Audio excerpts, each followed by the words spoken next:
Whether it's your first time here or you're a regular here at Mr. Super Oz, I just want to thank you for tuning in to the channel.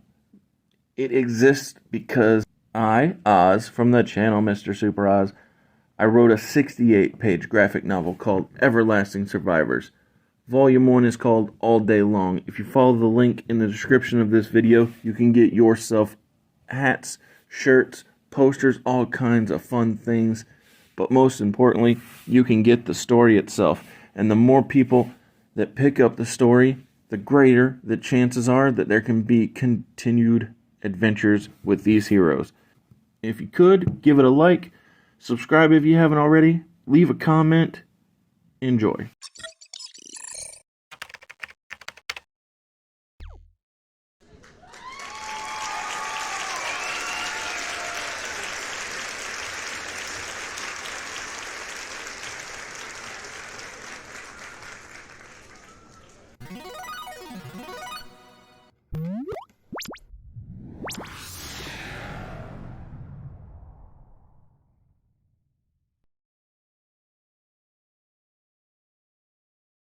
We are now going to No Mercy, which is a Monday Night Raw exclusive pay-per-view event put on by Josiah. What do you got going on here at this big pay-per-view, sir? So, like we do every week, we have to open the show with our hardcore hero. Yes. Kurt Angle.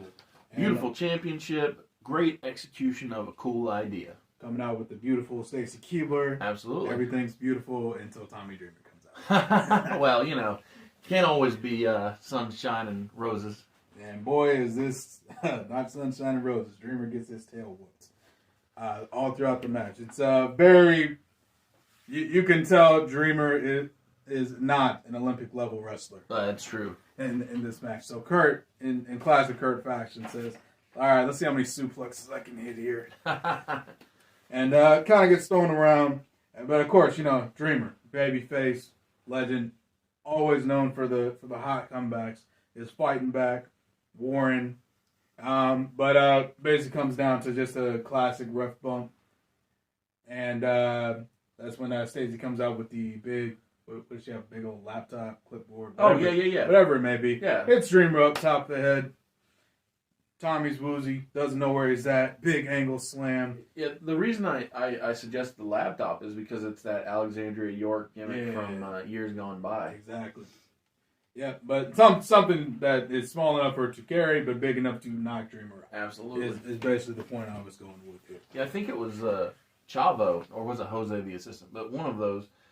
With the iPad? With the iPad, yeah. I remember the spot you're talking about. Yeah. And so I think Chavo took the iPad from Jose. So it was a group team effort. Team effort. Yes. Good stuff. But anyway, knocks out Dreamer, angle slam. Kurt retains the Hardcore Championship, Hardcore Hero title. Absolutely. Whatever dope name you want to come up with for it. Afterwards, Kurt's singing, dancing, singing his own praises, telling everybody how great he is. And then the lights go out. Because I love that spot. Of course. It's very ECW. Yep. And speaking of ECW, when the lights come back on, Raven's in the ring.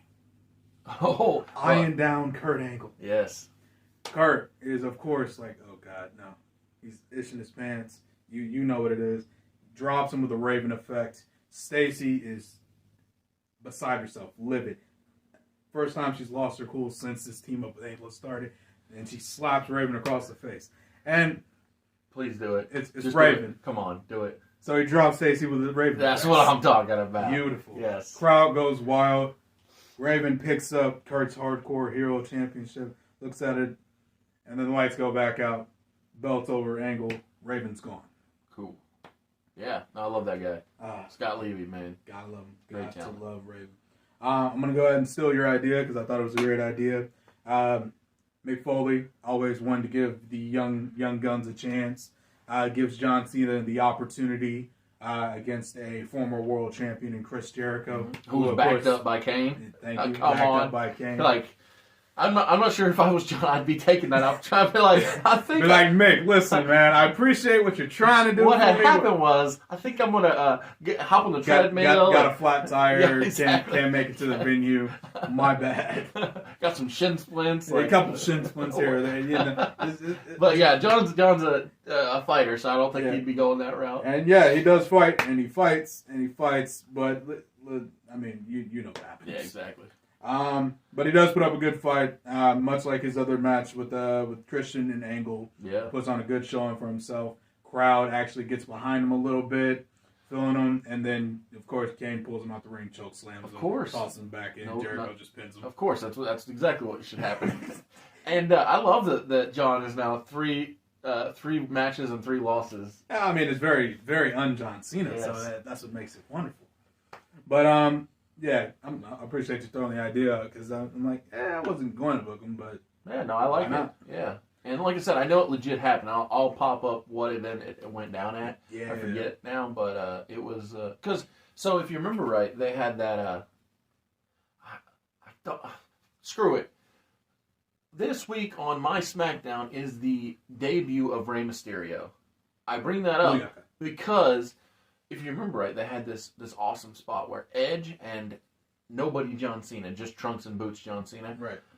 were inside of a cage. I think they were taking on Angle and Benoit, I feel like. But Rey Mysterio hops off that the top, so he runs that, and he does the spot, right? Yeah. My point was, he was in the mix with all the top guys, and so it makes sense that he's in the mix with all your top guys too. For now, yeah. Yep, that's why I got him in the ring with Christian. That's why I actually put him in with Jericho. Yeah, I love it. And but yeah, no, obviously it's John Cena, so of course I have big things planned. But for now, getting his ass whipped by Jericho is the way to go. Absolutely. Let's see. Next up, I have my women's tag team match. So women's world champion Jazz teaming up with her pal Molly Holly to take on those dastardly villains, Lita and Trish. So in my 2K, I've named their team Living Legends because they are. Fair, yeah. But even back in 2002, they were among the tip top of WWE. Yeah, like upper echelon, without a doubt. Like I want to say by 2002, like Trish was like a couple women's titles. Definitely multi-time, yeah, definitely multi-time. So yeah, definitely legends of the game, even this early on back in the day. So of course this match is great because I mean, you want me to read the names again? Yes, exactly. So, however, the theme of this match is chaos. The ref cannot keep control, no matter what happens. The illegal women, whether they're tagged in or not, go around and just start attacking and fighting. Eventually, the match breaks down when Lita gets a chair and smacks Jazz over the back with it and attempts to Pillmanize the arm, much like she did with her friend Ivory. Yes. Obviously, Molly stops that, but pretty much it just descends into a brawl, and Mick says, okay, the match is done, security, break them up, this is getting ridiculous. Oh, yeah, because it's not a title match, it's just a tag. Yeah, that's cool. It's just a tag match, so there's no stakes, so that's why the ref felt it was like, all right, screw it, I'm not doing this crap anymore. I'm with it. But, so Mick says, you know what, I'm done with this is getting ridiculous, all of you are suspended, all 4 of you. Until that's how we get to the spot that I know is coming, right? Yeah. That's gonna be fun. Yeah. So this is gonna be good stuff. But yeah, so those 4 match ends in I think the first DQ of our Alpha Entertainment. Yeah, I think so. Yeah. Yeah. So that's first ever DQ ends with all participants suspended. Great. Love it. I think it's great stuff out of the blue. Well, especially since I know where it's going. Yeah. Oh man, I'm so excited for this. Honestly, so I'm sure you could probably tell at this point, but this women's division is my baby. Oh, absolutely, and I'm glad that you're treating it so good. Yeah, like this is I care more about this than I do most of the other stuff. But the other thing I don't know about that. I think that you're treating your hardcore division quite respectfully, giving the title to or having it be won by the Olympic gold medalist Kurt Angle, and then subsequently also how that you've been treating the United States title division as though it is currently like it is, where it's almost the top title of Raw, due to The Rock not defending and Triple H also not defending. It's almost like we're booking 2023 with Mr. Reigns. Yeah. But no, I think you're doing really good on all your divisions, I sir. appreciate that, sir. Appreciate that. You're doing the same as well. Thanks, I'm actually getting a big kick out of the TV title right now. I'm really enjoying the stuff. brother. So. You're gonna love what goes down I was this, about to this say, Friday night listen, or Thursday on SmackDown. I mean, Yeah, right, because it's Thursday back Yeah. then. Yeah, that's right. it Yeah, listen, popped you- around a lot. Yeah, listen, you know who my favorite wrestler is. I do. It's all good for me. And you already murdered Hogan, so hey! Yeah, it's a win-win for It's a you. win-win. Everything's great. And speaking of greatness, of course, we got the match that I'm so excited for. Rob Van Dam versus Christian in a ladder match for the United States Championship. And so the crowd is very split on this because they love Christian. They've seen his growth, his progression, everything he's gone through to get to this point for this championship. And then Rob has been the U.S. champion. He's been the most dominant champion, I think, in the company Yeah, I think at so. this point. He certainly not lost it. Yeah, he hasn't lost. Triple H can't say that. Dustin Rhodes can't say that. Nope. Who else is lost? Oh, the Dudley Boys can't say Others that. can't. I mean, technically, I guess Jazz is still Jazz champ. is probably the only other person. But we'll say most dominant man. Okay, there you go. Most dominant. Because man. my cruiserweight tag titles have changed hands. My cruiserweight titles changed hands. So him and Jazz are the only. only ones that have been only holding it ones. down. They've been OG since the beginning. Yes. But Rob, I mean, it's Rob and Christian. So it was when I was thinking of like how this match was gonna look, I was very because I have Peacock now because of WrestleMania. So I watched that Edge versus Van Dam ladder match. I don't know if you remember that one. Well, that's great, but I would also recommend Jeff Hardy versus Rob Van Dam. It was also a good one. That was SummerSlam, and then 2001, I believe. And then there's also a Edge versus Eddie Guerrero. All of these, I think, take pieces and parts of those three, Yeah. marry those some guns together, Pretty much. and we'll get some good wrestling up in here. Oh man, it's phenomenal. But yeah, good back and forth match, some crazy spots. There is a couple spots I wanted to highlight. So one, Rob is at the top of the ladder, clearly could win, but Cage is because I can't remember how Raw's table setup was. So either it's an announce table or just a regular ass table. But either So one, Raw's is the one that's 1,000 miles away. got it. So regular table it is. Yes. So Christian is laying on a table outside the ring. Rob is on the ladder. He could win the match, But he's dumbass. but he's Dummy. he's Mr. Monday Nights. He's got to put on a show. Pay-per-view, yes. So goes for the 5-star frog splash and absolutely destroys this table himself and Christian on the outside of the ring. So it turns out neither one of these guys are going to be over all tomorrow. No one is working tomorrow. It's like we've got nothing but jobbers over all tomorrow night. Pretty much. We got the whole women's division suspended. The United States title division is broken in half. Yeah, it's a lot going down. I love it. But and then the finishing spot of the match is Christian. So I don't know how he can logically do this, but F it, it's not real life. This Of course. is a fantasy world.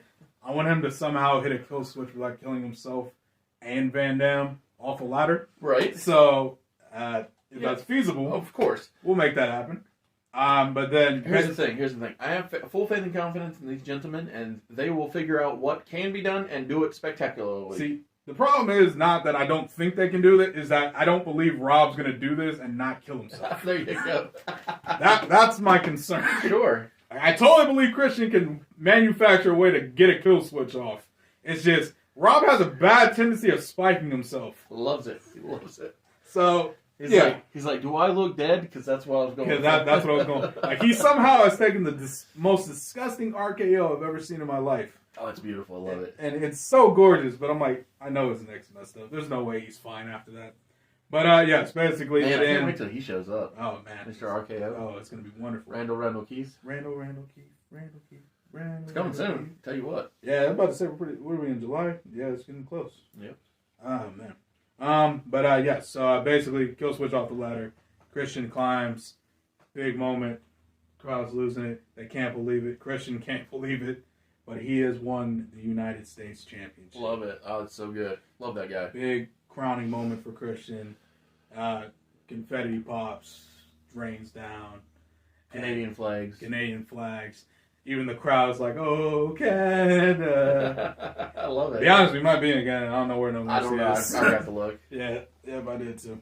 And then we have to sweep all that crap up because we have to go to our main event. Well, the good thing is that these two men have such a storied past that we're going to run about a 6-minute hype package. Yep. Because they feuded with the Nation and D-Generation X. Right. Then they feuded with the Corporation and DX. And they feuded with the Intercontinental title and the World title. And so, like, they've got such a long... You know, it amazes me how long the Attitude Era was, how much they packed into it, because I'm pretty confident all that happened within the span of 4 years. Oh, yes. So, you were correct. So Rocky, he both took over the Nation and disbanded the Nation in, like, real short order. Yeah. Like, I want to say it's like less than 3 months. Something crazy. Because Vince had the... I'm not saying this in a sarcastic way, but it's a great idea to make The Rock his corporate champion. Yeah. And so Triple H both rode the high of DX and destroyed DX because he saw himself as a solo act. And so a lot of things have happened. So now that we've talked enough, I think they've got all the stuff cleaned up. Yep, killed enough time. And so of course we got our main event: Triple H challenging The Rock for the AEW World Heavyweight Championship. I almost said WWF. Well, so it's actually the Undisputed Championship. Right. Because when the World Wrestling Federation Championship and the World Championship, World Championship Wrestling title merged into one, it's when it became the Undisputed Alpha Entertainment Worldwide title. That's undisputed, guys. Exactly. And so the thing is that I don't know if you've booked this, but I would love for Paul Heyman to be on commentary. With Brock just being a monster at his side. Just big shoulders. Just standing there in his new trench coat and hat. No, I'm joking. Well, yeah, the 2023 version. But yeah, so because I think Paul has a great rapport with Jim Ross. And yes. Who else was on commentary? Jerry King Lawler. Oh, yeah. But the thing is that I think that Paul would have a lot to contribute to the match. And the ability to hype up Brock, I think, is worthwhile. Absolutely. So if you're cool with that, I would love to have him there. Perfect. Contributing. Shoot, while you're on the roll, you got any ideas for the match too? Here's the important thing about the match. Yeah. We're not changing the SummerSlam main event, so it will be Rock. It'll be Rock versus Brock, because that match in and of itself is so valuable. Yeah. I've long thought there was money in Rock Brock too, which we've just never gotten. Yeah. Dang, yeah, they never did wrestle again. Yeah, but the thing is, so much like that ladder match, I think that if we just go back in our memories of all of these illustrious encounters between Hunter Helmsley and Dwayne The Rock Johnson, I think we could find WrestleMania. Was it 2000? It was 2000. Yeah, they were there with Mick and Paul White. Yeah, but they got eliminated in like 10 seconds. For sure. But what I was going to say is, like I said, they had countless Intercontinental title matches. Actually, fun fact, Dwayne won his first Intercontinental Championship from Hunter. Oh, I do remember that. And so then he got put into a feud with his cousin, the Sultan, to try and get over at WrestleMania. Yeah. But I think that it's easy to envision these two wrestling. Yeah. Yeah, it was really. I mean, I don't really have much to add. I'm sure I've already popped up a bunch of pictures. Yeah. Because, like I said, nothing but matches of these guys. And like Backlash, Judgment Day, all the pay-per-views. Exactly, all the numbers.